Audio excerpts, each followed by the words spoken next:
Hello and welcome to another episode of our Facts First podcast. I'm your host, Christian Esguera. Now, earlier today, Vice President LENI Robredo announced that she would run for president in 2022. Marami nag-aabang sa announcement na to at finally, according to the Vice President, tinatanggap niya yung hamon para tumakbo sa pagkapangulo sa 2022. Ngayon, para sa episode na to, makakausap natin ang isa sa mga conveners ng Isang Bayan Coalition. Ito yung grupo ng iba't ibang mga grassroots organizations, civil society organizations, at iba't ibang opposition forces na nagkaisa para bumuo ng isang koalisyon para mas pag-isahin pa ang political opposition sa darating na eleksyon sa 2022.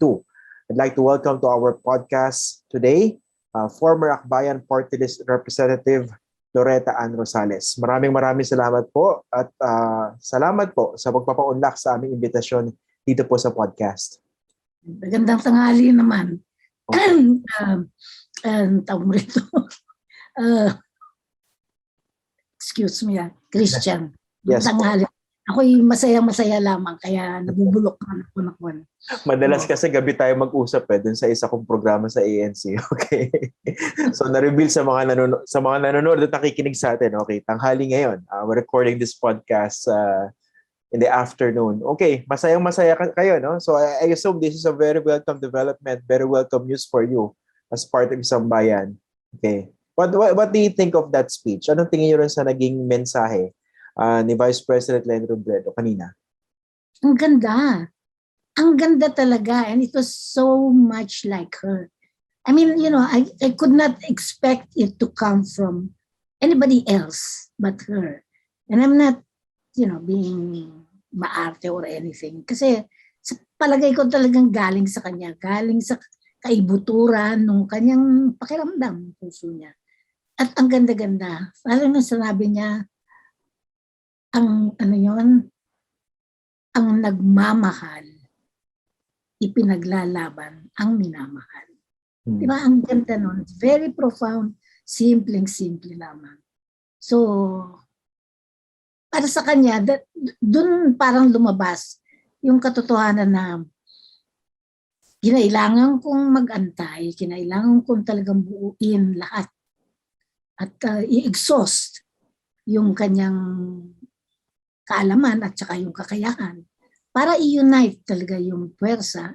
At sabi mo nga, natatandaan ko, sabi mo nga, but doesn't every candidate say that? Pero sabi ko, hindi naman siya trapo Hindi siya katulad ng mga trapo candidates na sasabihin lamang yan just for the heck of it. Yun, talagang sincere siya.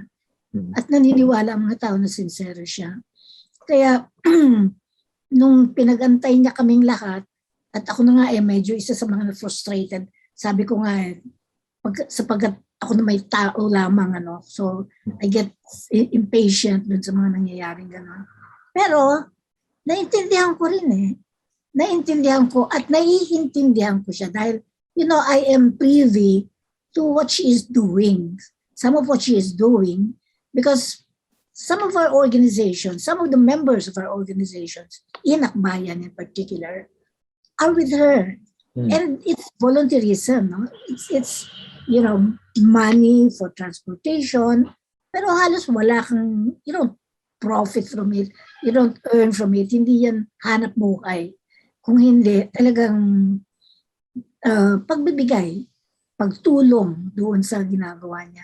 And yung ginagawa niya? Talagang nasa siya nasa komunidad.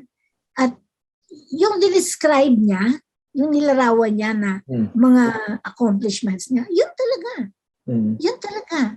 At kaya kung minsan, if sometimes you get the feeling that she expresses some impatience, it's like saying, di ba ninyo nalalaman, why don't you be more discerning? Why don't you look into the communities kung ano ang kailangan nila? At kung ano yung sitwasyon.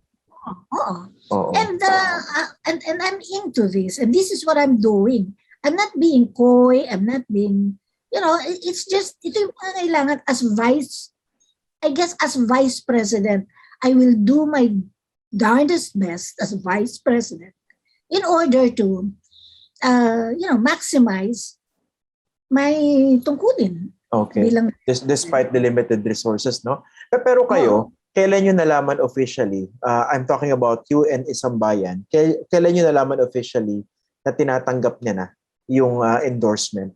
Or kayo rin sabay-sabay, katulad ng karamihan, kanina niya lang nalaman nung ginawa niya announcement? well, well,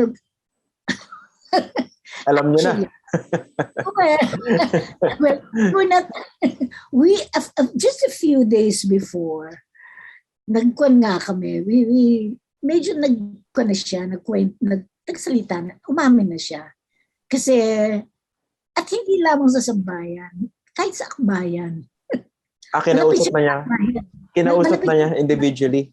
Hindi niya kinausap. Pero meron sa akbayan na nakakaalam kahit papaano. And so, sinikreto niya sa amin just a few days, siguro mga 2 days before or 3 days before. So kasabay. Nung sinabi niya, sabi nga niya, ba't walang nag-react sa inyo? Hindi walang nag-react sa inyo. Paano? Sabi ko ganun. Manhid na kami. Ayaw na namin maniwala. Tsaka gagaling pa sa iyo. Lalo namin ayaw maniwala, sabi ko.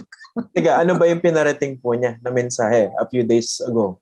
Doon sa akbay, well, hindi nga sinabi doon, but itong nagsasabi sa amin, you was able to know how it was, no? I mean, basta meron siyang ways of knowing doon sa pinaka-closest ni Vice President. And so sabi niya ganun, na, inamin na niya. Lalabas, kuka na siya. Wala. Stone kwan kami. Walang nag-react sa amin. Bakit? Iniintay niyo pa rin yung official? Parang hindi ka, sabi ko sa kanya, you're not that credible. Sabi ko gano'n. You're good at other things, kakong gano'n. But when it comes to the Vice President, we'd rather hear it from her, sabi ko gano'n. Kayo naman, sasabihin ko naman ang totoo, sabi niya. Yun na nga, basta we don't want to hear it from you. Parang ganon. So it was a joke. But with Sambayan, we knew something like, when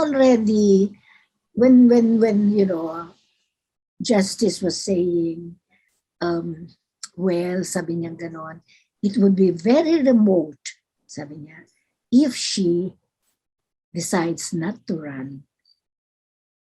At that time, medyo alam na namin. And very, very small group na sinabihan niya. It will be very remote, sabi niya. And then, but he knew, nalaman niya, and then, why didn't you tell us? Kako pa sa kanya. Why didn't you tell us? Tawa ng tawa. Si Justice. If she told me not to tell you, sabi niya. I mean, she just said, be quiet, gano'n. But by then, it was too close already. Kaya when I was talking to Carmina, and Carmina, when she was asking, what do you think?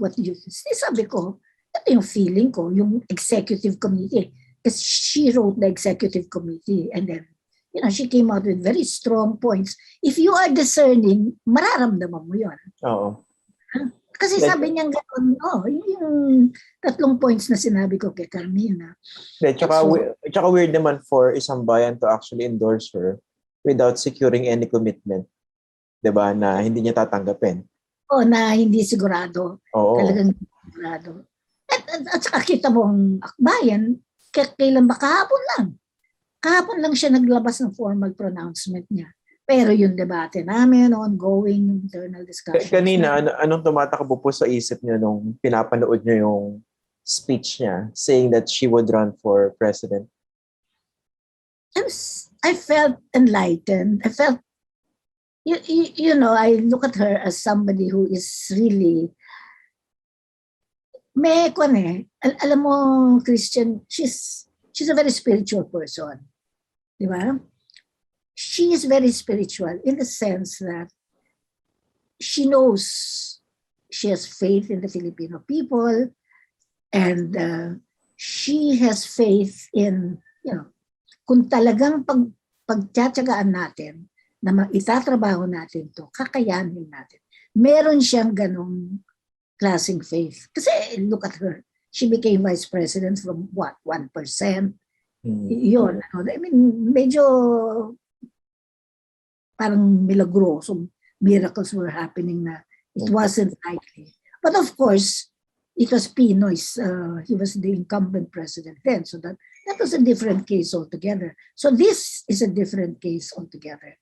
Okay. So, now, of course, ang isang tanong po is, dati, di ba, early on, isa sa mga concerns niya, yung pagtakbo ba niya makakabuti for the opposition.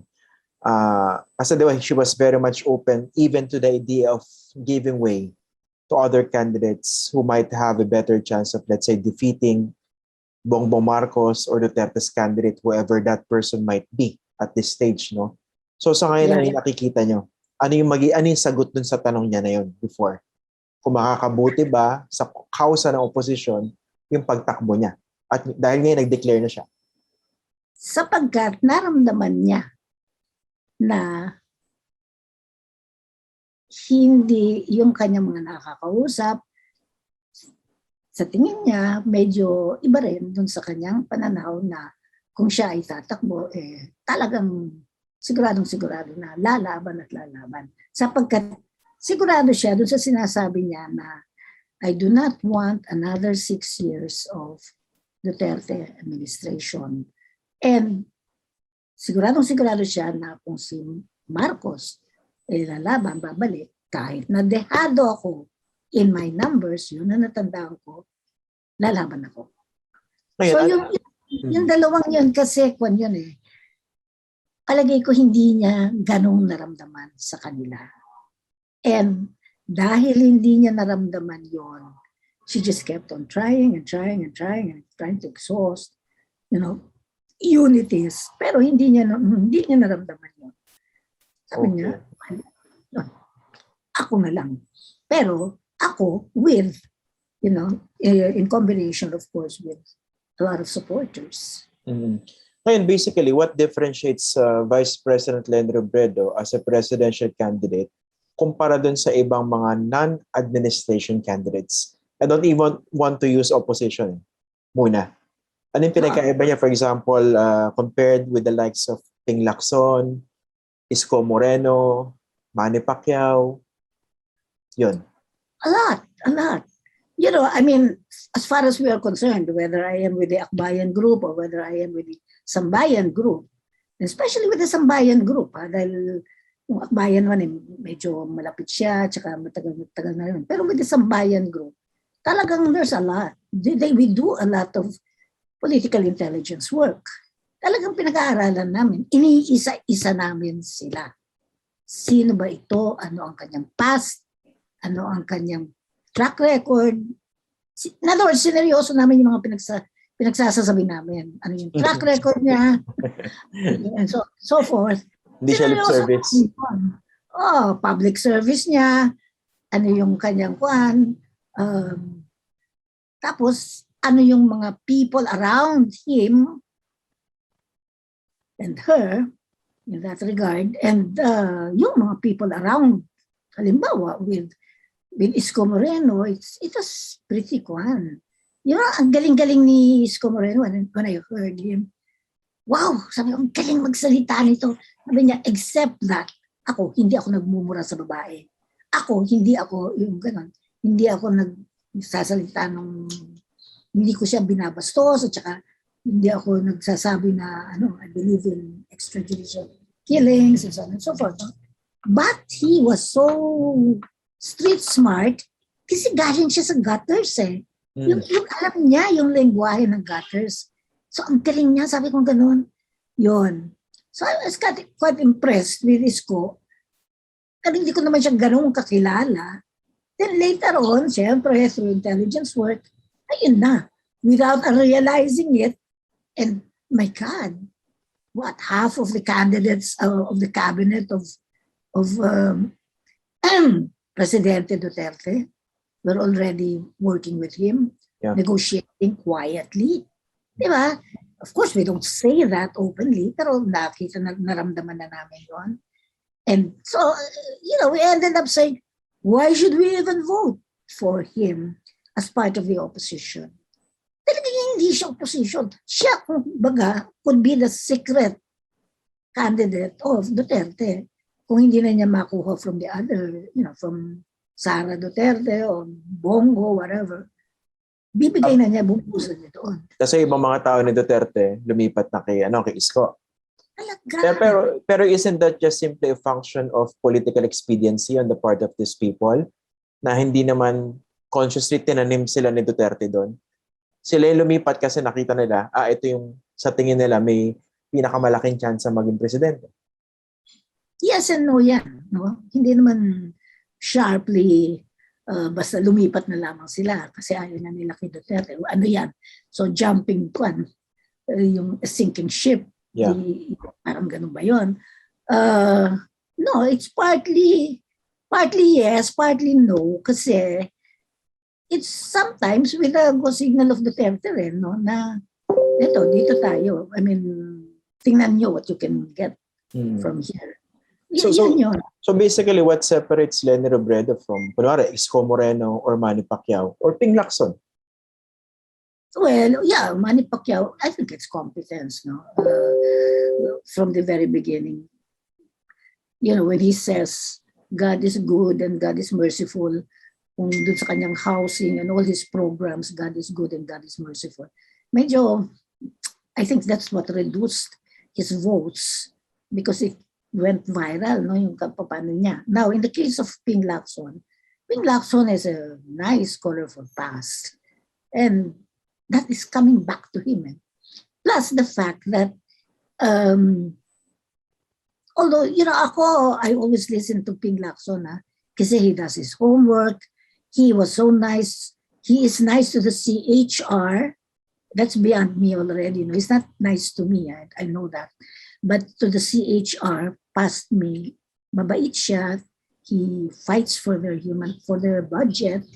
At saka, he's been trying to improve himself. He does his homework. And maganda siyang magpaliwanag. Sa media, gusto ko siya pinakikinggan. Kasi nagtatrabaho siya. But Ping Lacson has a past na mahirap mo tanggalin.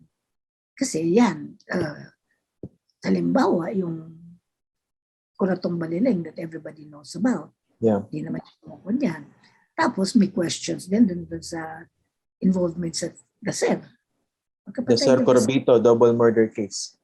Oh.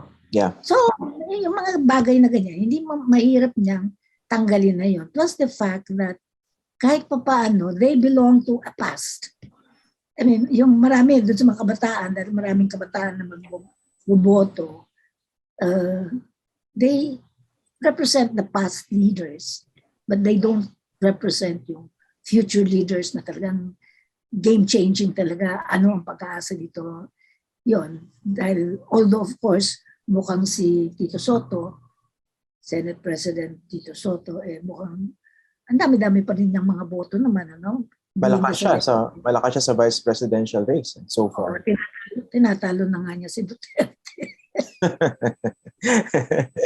Ngayon, isa sa mga concerns dito, okay, so, di ba, isa sa mga agam-agam, I suppose, mismo ni Vice President Leni Robredo before, and she expressed this already, di ba, yung hindi ganun kataas yung mga numero niya sa survey.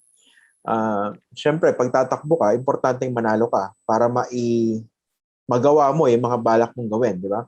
So, dito, ngayon po na nagdeklara na siya ng kanyang pagtakbo sa pagka-presidente, how do you make her win?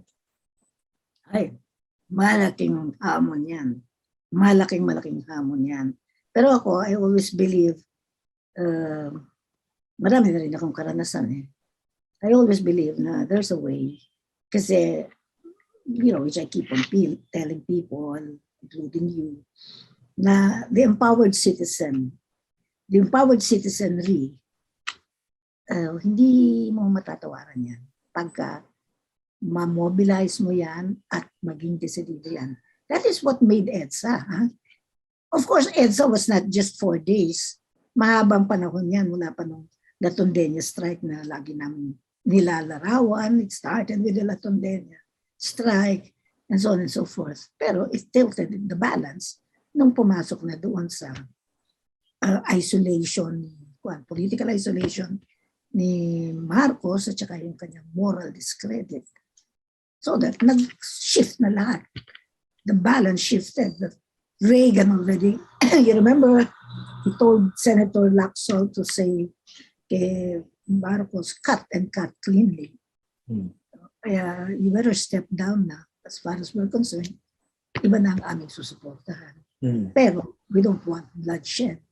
Yun naman ang suporta ng US.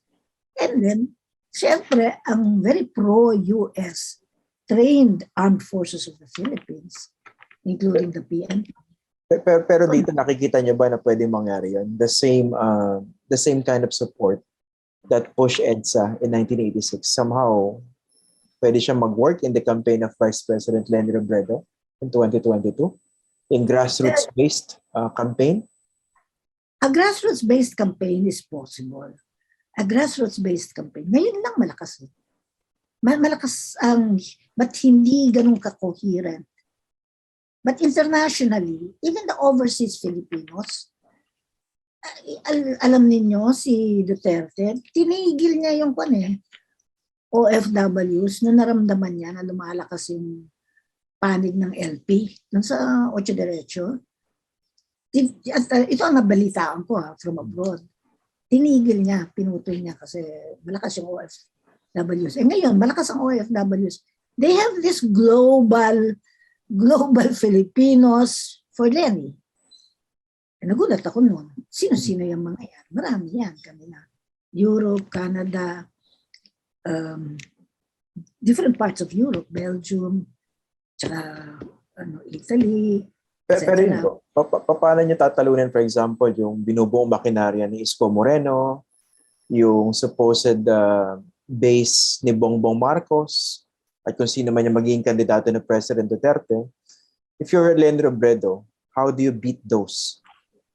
You don't, as I always say, and I've learned this strategy also from the military or ex-military who discuss with us. You don't fight to exhaust your relations with the contenders for the throne, but the constituents underneath by telling them exactly what it's all about. So information campaign is a very, very important part of your Facebook, your social media, Facebook and so on and so forth.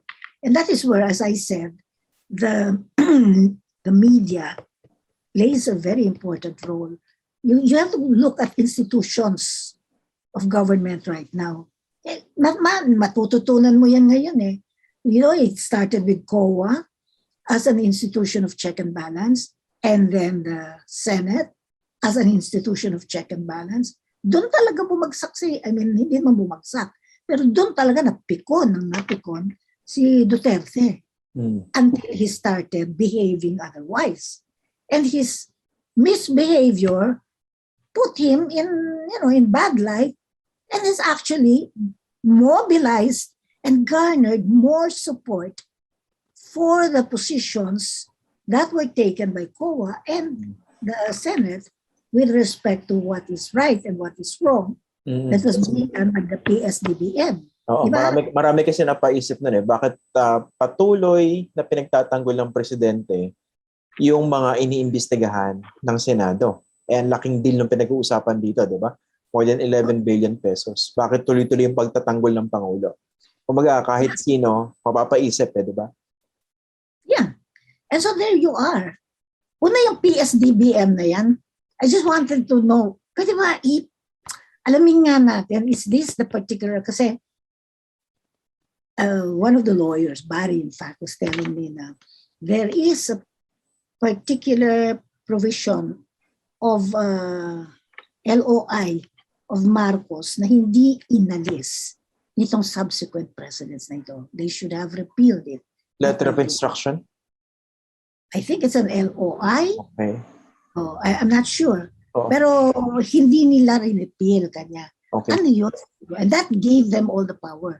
So I suspect, could it be possibly this PSDBM? Because that's an LOI from Marcos. And of course, the way he phrased it during his time was, just to make sure that everything is uniform, everything is pantay-pantay lahat, standards are actually established for all the local government units, all the line agencies, para walang dayaan. Di ba? Ganun yung phrase ng LOI ng PSDBI. Now, speaking of the strategy, kung paano maipapanalo yung kampanya ng kandidato ng isang bayan, what do you think of this part of the message ni Vice President Robredo kanina? Sabi niya, palawakin pa ang hanay, gisingin ang mga natutulog pang lakas. Tumindig kayo at tinitiyak ko, meron ding titindig sa tabi niyo. Basically, a call to action, right? Yeah. Yun yung powerful words niya. Yan na yung pahuling concluding remarks. Diba? Oo. And yun yung lagi nga namin sinasabi. Because sa bayan, when we look at ourselves, humbly speaking, we belong to organized forces. So if you want to reach out, and organized forces are a very small percentage of whatever sectors we represent in the voting population. So let's not be cocky and feel like, our biggest coalition was called as a rough and tumble coalition. It's a starting coalition. But if you want to really reach out to Duterte's constituency, you gotta go out of your echo chambers, everybody puts it. Comfort zones. Yeah, your comfort zones. And that means yung natutulog nga, or yung wala silang pake, o yung mga mas gusto nila yung TikTok na kahit sa kabataan yung mga we are able to reach out now, but this is still maliit doon sa mga kabataan. Ano ba naman yung Dalasal? Ano ba naman yung Dalasal, Ateneo, UP? Maliit pa rin yan. Kung titingnan mo yung mga high school and college students in the SUCs, ang dami niyan. So, you really have to reach out and don't be kampante. Don't comfort yourselves na, dami-dami na natin. You're just talking to each other. And that is the way to go about it. And we have to learn social media. We really have to learn social media. And which is what we're doing. Some of us are pretty senior citizens already, like myself, but okay na lang dahil sa nag-aaral din naman ako, nagtuturo din naman ako as a lecturer in De La Salle, so that helps me. No? At least I know, tapos yung mga bata, I get to understand something about digital learning. But that has to be used. Digital learning, ito yung mga bagong instruments kailangan mapag-aralan mo. Para Plus sa kampanya. And kababaihan. Ito yung we still have to go back to it because in history, it was the women who fought steadfastly for the right to be able to vote way back in 1937 during the Commonwealth period. They were the women, di ba? Because they organized themselves. If the women could do it then, and they didn't have the gadgets that we have right now, why can't we do something about it? So, ganito lagi yung sinasabi namin. But you don't have to keep on. So that's the difficulty. That's the challenge. Because you can't just keep on talking about it.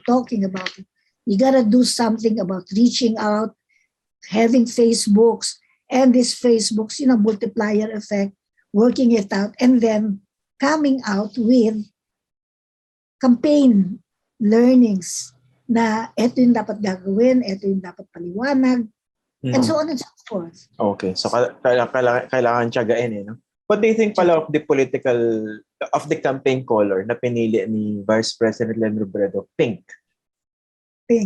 Maganda nga siya So, maganda. I liked it because that's original. That's Leni Robredo. Diba? She has to establish her own niche. You think that's a conscious effort to establish her own identity separate from the yellow color? It's her way of establishing her own identity, period. it's not separate from the yellow. The yellow is a very dignified color because when you say yellow, sinira na lang ni Duterte mga dilawan. Oo nga, Oh, pero kasi nandun pa rin yung epekto ng ginawa ni Duterte when it comes to the yellow tag, di ba? So, nagre-resonate pa rin yung kahit papaano. Kaya nga, but and partly, ayaw na rin naman niya yun because she's not part of that in the sense that she has to establish her own identity. She has to establish her own niche. And, syempre, kung ano ba yung kanyang paninindigan, hindi naman yan nangangahulugan na yan na yung paninindigan talaga ng the yellow crowd. Okay. Now, nga pala po, dahil tinanggap na ni Vice President Leni Robredo yung endorsement ng Isang Bayan Coalition, does it mean na tapos na unity talks with other presidential contenders? Kasi nagdeklara na naman at nag-file na ng COC yung iba. Manny Pacquiao, Isko Moreno, at saka si Ping Lacson. No. This is just me talking. Huh? Yeah. And it's a proposal I offered the Sambayan because there are about 24 of us, conveners. Ang sabi ko, and I get it also from, what the Chief Justice, not Chief Justice, Justice Tony Carpio has been saying that, and it's a good point what he keeps on establishing. We are a social movement and we are independent. That's important. We're not an adjunct of the politicos, of any political party. We are a social movement. And as a social movement is part and parcel of the instruments of check and balance in a democratic government. So as such, kaya kung sakali nagkun siya, sabi niya, hindi na ako tatakbo, magiging governor na lang ako, etc. Magre-reconvene kami. Tapos pag-aaralan namin. But thank God, umuo naman siya and we kind of felt naman na talagang yun na. No? Pero what kind of unification are we still looking at here? Kasi nga, kanya-kanya nagdeklara na, di ba? So, syempre, logically, separately, yung mga nag-usap-usap before or baka kinausap ni Vice President Leni Robredo, kanya-kanyang kampanya na yan para sa pagkapanalo nila. So, kung tuloy-tuloy unity talks, ano yung shape and form nun at ano yung objective? Ang unity talks, the politicos are the main, of course, contenders since this is an electoral fight and they are going to be elected into office. Okay? So that's understood. They're the main contenders for the throne. However, they do not make up the be-all and end-all of the electoral fight, of the electoral process. You have your people who have to be developed into an informed citizenry. So there's a lot of work that has to be done here. And these constituents are found with Pacquiao, with Isko, with Ping Lacson, nandun lahat yan. But if Sambayan has ito ang identity namin, ito yung paniwala namin, at ito ko yung bakit namin sinusuportahan si VP Leni, at dahil ito yon at ito yung makakabuti sa inyo, we reach out to them who happen to be constituents of these politicos. So that's important. And they have to understand the role in the check and balance process of democratic governance. Now, outside of that, you have to look into the institutions of democracy. And in civil society, the institutions are the church, very powerful in Philippine society, and then the schools, the academy. So that has to be mobilized. And that worked wonderfully sa panahon ni Marcos. Siyempre, marami rin kay Marcos. Hanggang nag-reduce siya. But the church is a very powerful instrument. It is a very powerful institution, no, of check and balance. Okay. Because Yung isang tanong ko po, how important is this run ni Vice President Leni Robredo given the fact that there's a Marcos running also? How important is... Is this run, this candidacy by Vice President Leni? Bakit why this is a big deal? Especially in relation to Bongbong Marcos's candidacy. Because it is only Leni Robredo who has faithfully and fully and unconditionally tied together the significance of the Marcos dictatorial rule and the Duterte autocratic rule. Sinama niya yung dalawang yan eh. Siya lang naman ang gumagawa niyan. So it's very important. It's very important. That is why right now, what was happening to the Duterte camp was very important. And I felt that when Duterte was already, kind of panicky, because he was, when he got out of because he knew that Sara would not, and seryoso yon. That's another thing that we also learned. Na seryoso yung differences between Sara Duterte and some of his cabinet members, and quite a number. So we know that, and I know that you people know that too. So to him, if he kept on as Vice President Duterte, she will never run as Sara Duterte, unless they worked it out in some ways that she was going to take over and then Marcos would be the president. But then again, Duterte, as we try to understand him, is not going to allow for that to happen. I don't think he's going to let the machinery which he controls right now, let this go to Marcos. Marcos does not have machinery. All he has are ill-gotten funds, which he uses to build his own machinery of people, his constituents. But he does not have the political machinery that the Dutertes have, because they are the ones who are incumbent in office. And that's his problem. Kaya, nung sinabi niya, I'll be candid with you, talagang na-discarril siya nun. Akala na niya, makukuha na niya yung, with such confidence, si PRRD ang magiging vice niya at siya naman magiging presidente. And that was a bit simple. So dito you're seeing a situation na talagang ang papatakbuhin ni President Duterte, si Sara. Oo. At lalabanan si Bongbong. Or eventually Bongbong might slide down. For Bongbong to slide down would be the easiest way. Kasi maganda naman yung tandem nila from the point of view, of course, no? North and South. But then again, as we are saying, the North is really not that solid. So that's another hamon. Malalaki yung hamon. Diba? Yun. In the same way that we're saying that the South is really not that solid. So that is where we say, Senator Pacquiao, if you want to keep on running for the presidency, sige lang. Yun. That is the South. And in other words, they cannot be that comfortable with the, constituency and solid, constituency that they claim to have in the North and in the South. Okay. So finally po, Ms. Eta, anong gagawin ng grupo nyo, ng Akbayan tsaka Isang Bayan, between now and during the campaign period to make sure that your candidate would win? At number 2 pala, bago ko makalimutan. Ito yung una nyo muna sagutin.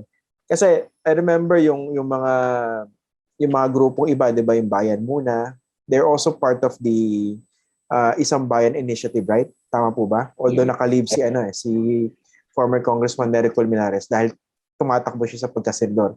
Pero involved sa discussions, 'di ba? Pero what do you make of this na hindi muna sila actually nag-express ng support doon sa napiling kandidato ng Isang Bayan? Ay, problema na nila yun. Pero hindi ba dapat ganun agreement? Yeah, well, as best as possible, we try to build consensus. But we don't force, the majority's opinion on the others.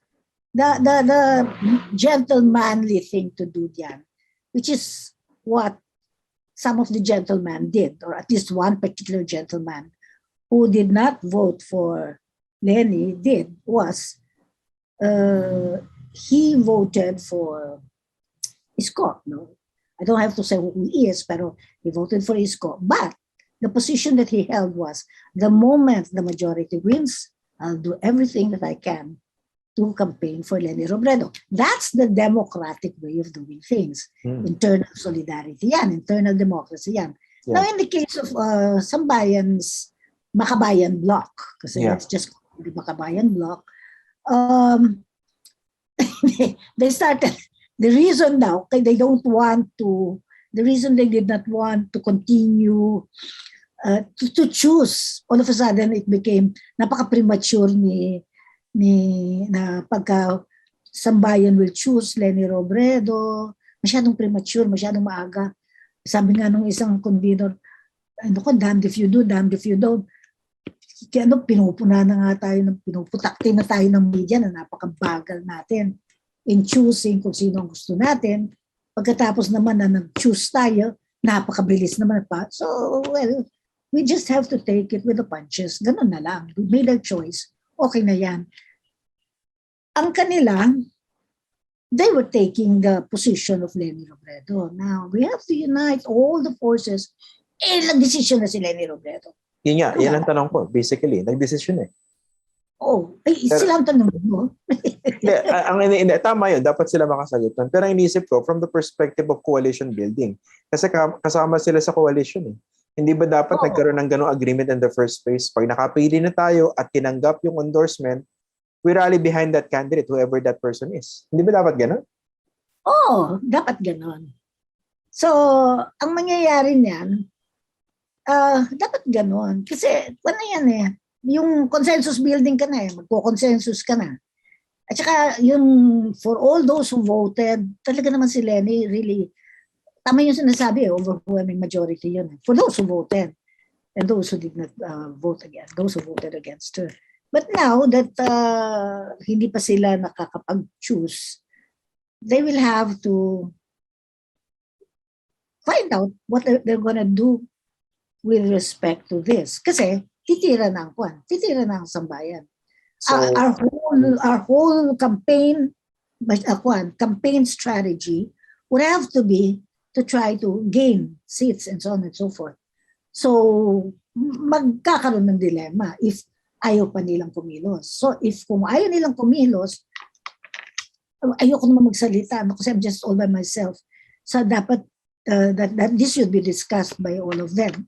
But my own thinking is, kung ayaw pa ninyong kumilos, hindi kayo dapat magbumoto as part of the campaign strategy na didesisyonan natin. Kasi this is all for Leni na, di ba? So it's gonna be all for Leni. Alangan namang andyan pa rin kayo, pero ayaw pa rin ninyong, that's a bit squeamish, that's a bit facetious na. Yun yung tinatanong ko nga, kasi nga, nakapag-desisyon na si Leni Robredo. Okay, tinatanggap ko yung hamon.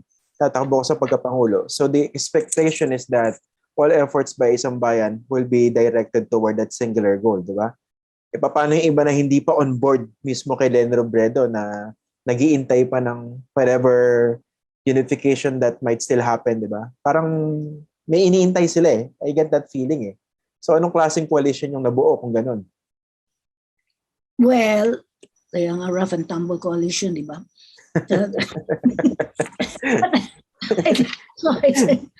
It's going to be, I think we will have to settle that and resolve that within yung internal process. Pero from here on, full blast na kayo in your campaign?